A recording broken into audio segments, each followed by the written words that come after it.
On est à Tours aujourd'hui, dans les bureaux de Chantal Romney.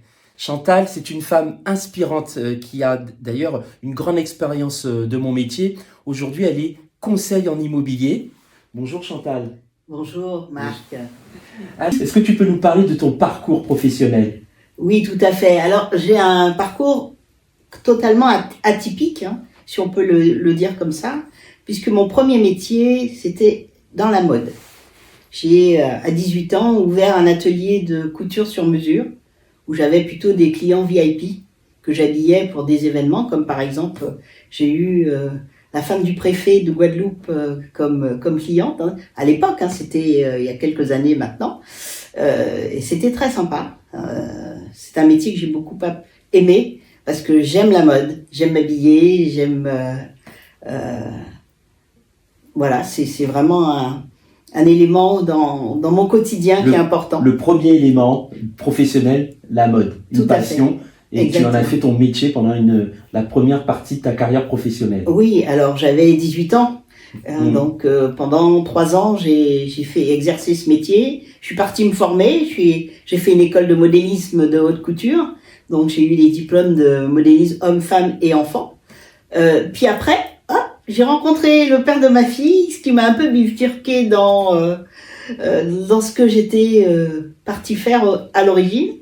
Et puis j'ai commencé à travailler dans la communication, le marketing, et ça m'a orientée vers la communication et la publicité, puisqu'ensuite j'ai ouvert une agence spécialisée que j'ai développée pendant 13 ans. D'accord. Que j'ai revendue il y a maintenant plus de 20 ans. Donc c'était en 2003, donc oui. Ça commence à dater. Oui. Et j'ai fait une reconversion dans l'immobilier et la gestion de patrimoine. J'ai d'ailleurs, c'était un métier que je connaissais pas du tout. Donc comme quoi on peut changer de métier, mais l'important c'est la formation. Faut se former, faut être en mesure d'être un professionnel pour pouvoir accompagner sereinement les clients. Ça fait partie de mon ADN de la formation. J'en fais encore beaucoup aujourd'hui. Et donc, j'ai exercé le métier de conseiller en gestion de patrimoine pendant 15 ans. Bravo. Où j'étais en région parisienne à l'époque. Oui. Voilà. J'ai repris des études. J'ai repassé une licence en gestion de patrimoine. Ensuite, j'ai suivi une formation niveau Master 2 en gestion de patrimoine. Et puis, j'ai découvert le métier de conseiller en immobilier expert viager. Ça, c'est important, expert viager. On en parlera un petit peu plus tard. Là, quand j'entends ton parcours, mais le ratio entre le nombre d'années où tu as été indépendant TNS et le nombre d'années où tu as été salarié. En pourcentage. En pourcentage, 80-20. D'accord. Hein, j'ai principalement été à mon compte, ou même quand j'ai été salarié, j'étais donc commercial, et c'est moi qui faisais mon activité, c'est moi qui gérais mon emploi du temps, c'est moi qui gérais mon planning, c'est moi qui choisissais mes clients. Je travaillais, on travaillait de chez nous. J'étais salariée, mais pour autant, c'est comme si j'étais indépendante. Ouais. Donc, je peux considérer que quasiment à 100%, j'ai toujours été décisionnaire de mon activité et du travail que je vais réaliser. Un parcours atypique et inspirant pour tous les jeunes et les moins jeunes qui nous écoutent. C'est cette manière de rebondir de Chantal par rapport à ses envies, ses désirs professionnels qu'elle arrive à transformer. Elle nous l'a dit grâce à la formation. D'ailleurs, je voudrais lui poser une question par rapport à ça, qui est dans l'immobilier actuellement. Moi, j'ai une question, moi qui côtoie ce monde de l'immobilier par rapport à mon métier de CGP. Ça va peut-être te déranger, mais c'est fait un petit peu pour. Chantal, je trouve qu'aujourd'hui, il y a un peu du tout et du n'importe quoi dans l'immobilier. Voilà, j'ai l'impression que pour beaucoup, c'est l'Eldorado. Alors, maintenant, on n'est même plus obligé de le faire à 100%. On peut même pas être diplômé, en faire une activité, comment je dirais, complémentaire. Voilà, est-ce que ça nuit pour toi avec ton expérience au métier et comment tu trouves cette évolution du secteur de l'immobilier?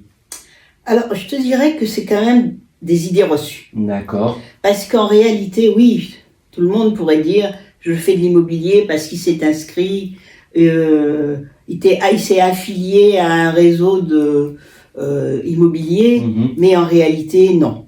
Il faut vraiment, les clients, les vendeurs comme les acquéreurs, ils savent reconnaître un professionnel en face d'eux, ils ont besoin d'être bien accompagnés et en réalité, c'est quand même un métier réglementé, puisqu'on ne peut pas faire n'importe quoi. Et les formations, il y a énormément de formations dans les réseaux professionnels. Ce que l'on ne voit pas, c'est la partie cachée de l'iceberg, c'est qu'on fait énormément de formations, on suit énormément de formations. On peut être coaché, accompagné par un expert, un professionnel, pour le temps aussi de pouvoir devenir soi-même un professionnel. Donc, moi, ça ne me choque pas que quelqu'un se reconvertisse. Ce qui me choquerait, effectivement, c'est si c'est quelqu'un qui le fait sans formation. Mais c'est plus possible. Aujourd'hui, ne pas avoir les formations, on a obligation par la loi de faire 42 heures de formation sur 3 ans minimum. Moi, je l'ai fait plus que... je suis facilement au double parce que j'estime que entre ce que j'ai appris il y a 2 ans, il y a 5 ans, il y a 10 ans, les choses ont évolué. Moi-même, j'ai évolué. J'ai oublié aussi. Oui. Notre train-train quotidien, voilà. On oublie, on dévie du standard, du métier, du secteur. On pourrait, et la formation, et pour éviter tout ça, et puis être sûr d'être à jour de toutes les réglementations, je suis régulièrement des formations, et je recommande fortement à mes collègues, confrères, quand je dis collègues, on fait partie d'un réseau, je considère que ce sont des collègues, parfois des amis aussi, de suivre régulièrement des formations, ou ceux qui veulent démarrer dans le métier. Ce n'est plus possible de faire ce métier en dilettante. Okay. Il faut être un professionnel de l'immobilier pour pouvoir bien enseigner et accompagner nos clients. C'est important, il fallait que tu le dises. Avant de t'emmener sur ton activité, une question, sans doute il y a des femmes qui vont regarder, quand tu as parlé de ton parcours professionnel, on se pose la question, toi en tant que femme, mère, comment ça s'est passé tout ça? Parce qu'on sent une entrepreneuse dans l'âme, quelqu'un qui a bougé, professionnellement, géographiquement. Est-ce que tu peux nous dire un petit mot là-dessus pour dire que c'est possible et que ça a sûrement été difficile aussi? C'est possible, mais effectivement, c'est difficile et c'est même très difficile. D'accord. J'ai une fille qui aujourd'hui a 35 ans. J'ai un petit-fils qui a 8 ans, que je gère avec mon conjoint chaque semaine pour le mercredi, entre autres. Mais j'ai eu ma fille donc petite quand je travaillais à mon compte. Eh ben, elle venait au bureau. D'accord. Elle sait ce que c'est depuis toute petite. Ce que c'était à l'époque d'envoyer un fax. Ah oui, le fax. Ceux qui entendent le fax. Allez rechercher sur vos smartphones. Hein. Voilà. Oui, quand on est seul avec un enfant, parce que j'ai été solo maman pendant de nombreuses années, il faut pas se laisser abattre, il faut aller de l'avant. Maintenant, j'ai la chance d'avoir un conjoint qui m'accompagne énormément. Toujours présent, toujours disponible. D'ailleurs, beaucoup de gens le connaissent autour de moi, savent qui est Jack et il est toujours là. D'ailleurs, tout à l'heure, il va nous emmener un bon petit repas. Ah, j'attends ce moment avec impatience. Je te remercie pour ce partage et ce témoignage, Chantal. On s'est rencontrés avec Chantal, vous avez vu, elle a pas sa langue dans sa poche et elle m'a dit, Marc, tu peux pas être CGP si tu sais pas ce que c'est que le viager. Elle m'a dit ça, elle m'a dit un CGP sans viager, c'est pas un vrai CGP. Alors je connaissais pas, je connais toujours pas encore beaucoup. Et Chantal, elle est là aussi pour moi de mes pairs, j'apprends beaucoup. Et Chantal, elle m'aide aussi là-dessus, c'est important. Et j'aimerais qu'elle vous en parle. Elle en parle très bien. Je dirais, tu me contrediras. C'est sa spécialité, sa différenciation, c'est sa connaissance et le développement de je dirais, comment on appellerait ça, cette activité, ce portefeuille, cette opportunité qui est le viager. Est-ce que tu peux nous en parler? Parce que si je comprends bien, tu en as parlé au début de notre entretien. Aujourd'hui, tu te spécialises et c'est un produit important pour toi que tout le monde devrait connaître, notamment les CGP. Notamment les CGP, puisque je l'ai été CGP pendant 15 ans et je ne connaissais pas à cette époque le viager. D'ailleurs, je dis souvent que si j'avais connu le viager à l'époque, j'aurais fait plus d'affaires, ou surtout, au-delà de faire plus d'affaires, c'est surtout j'aurais pu accompagner des clients, surtout des vendeurs, des personnes âgées qui ont souvent de l'immobilier arrivé à un certain âge dans leur portefeuille, ou qui ont des problématiques pour pouvoir rester à domicile ou financer leur fin de vie, parce que clairement, les personnes âgées maintenant sont des personnes qui, pour certaines, surtout les femmes, n'ont pas travaillé, peu travaillé, ou accompagné leur conjoint commerçant sans être déclarés, et qui aujourd'hui ont des toutes petites retraites et qui ont besoin de pouvoir sécuriser, c'est important, leur fin de vie. D'accord. Donc ou simplement réorganiser leur patrimoine immobilier, oui. Soit pour pouvoir faire des donations aux enfants, soit pour pouvoir se faire plaisir. Moi j'en ai, c'était pour acheter un camping-car par exemple. D'autres qui malheureusement ont divorcé en cours de route assez tardivement et qui ont fait des crédits tardivement, et donc ça permet aussi de pouvoir rembourser son crédit par anticipation. Il y a vraiment beaucoup de raisons pour lesquelles les personnes vendent leurs biens en viager. Ça, c'est la première partie. Et aujourd'hui, moi, je trouve que c'est un vrai plaisir quand vous avez des clients qui vous disent « Merci Chantal, parce que sincèrement, notre vie a changé depuis qu'on a vendu. » C'est souvent les vendeurs. La vraie problématique vient d'abord des vendeurs. Et quand on accompagne quelqu'un c'est d'abord pour l'accompagner, pour vendre son bien dans des bonnes conditions, pour que ça corresponde à leur projet. Ensuite, on va trouver l'acquéreur qui va bien. Oui. Parce que ça aussi, c'est important. C'est pas juste d'avoir quelqu'un qui achète un viager. Parce que c'est une relation à long terme, voire très long terme, suivant l'âge du vendeur. Plus le vendeur est jeune, plus la durée potentielle du viager est longue. Il faut aussi qu'il y ait une bonne entente entre le vendeur et l'acquéreur, donc le crédit rentier et le débit rentier, que ça se passe bien parce que c'est pour de nombreuses années.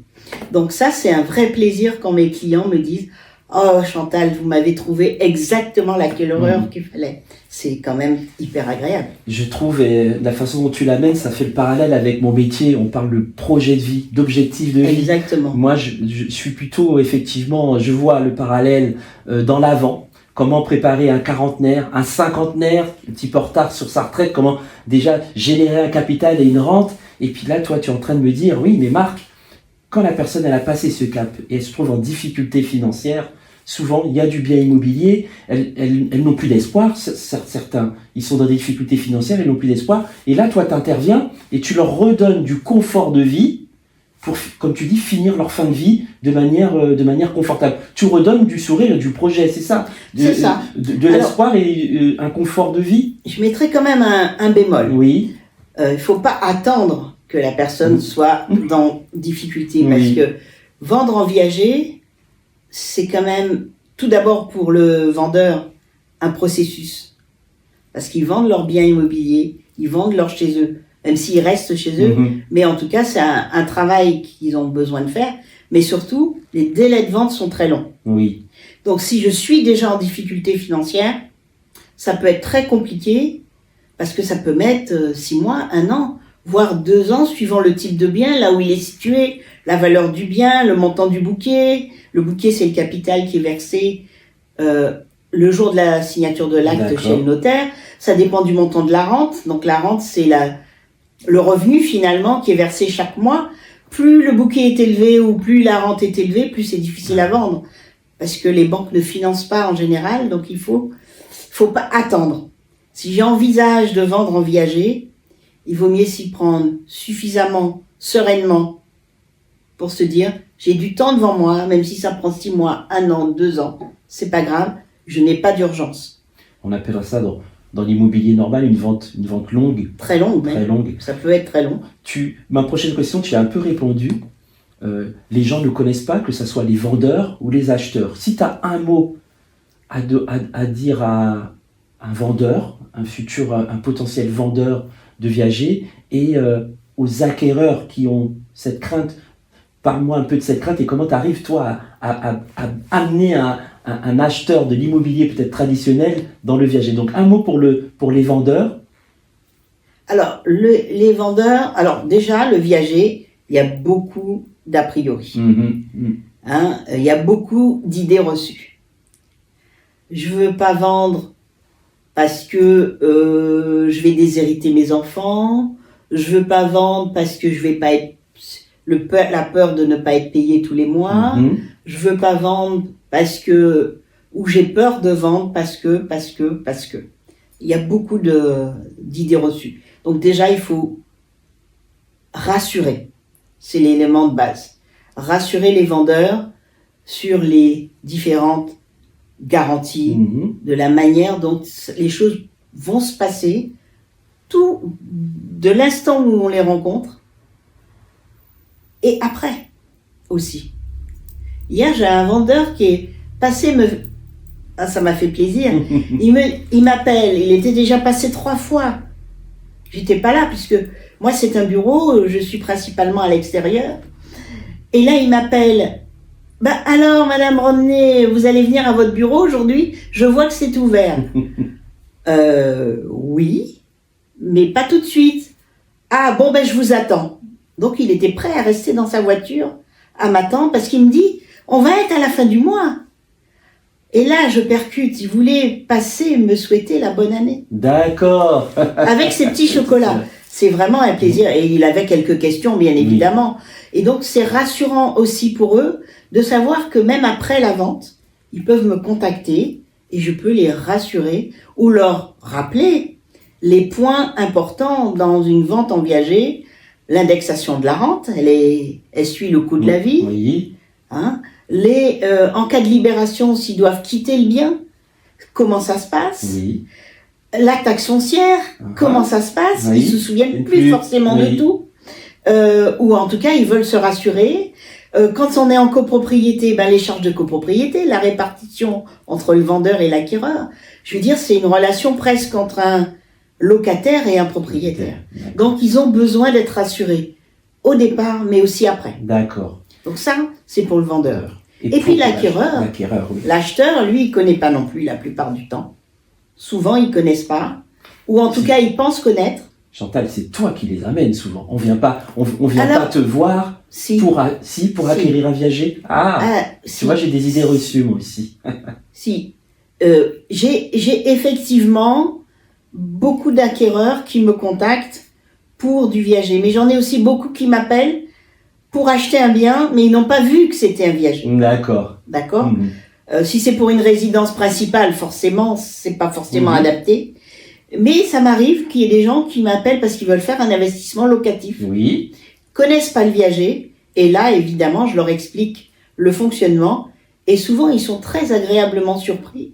Et j'en ai qui étaient venus pour acheter un bien en classique et qui finalement achètent en viager. Oui. En fait, il n'y a pas l'information.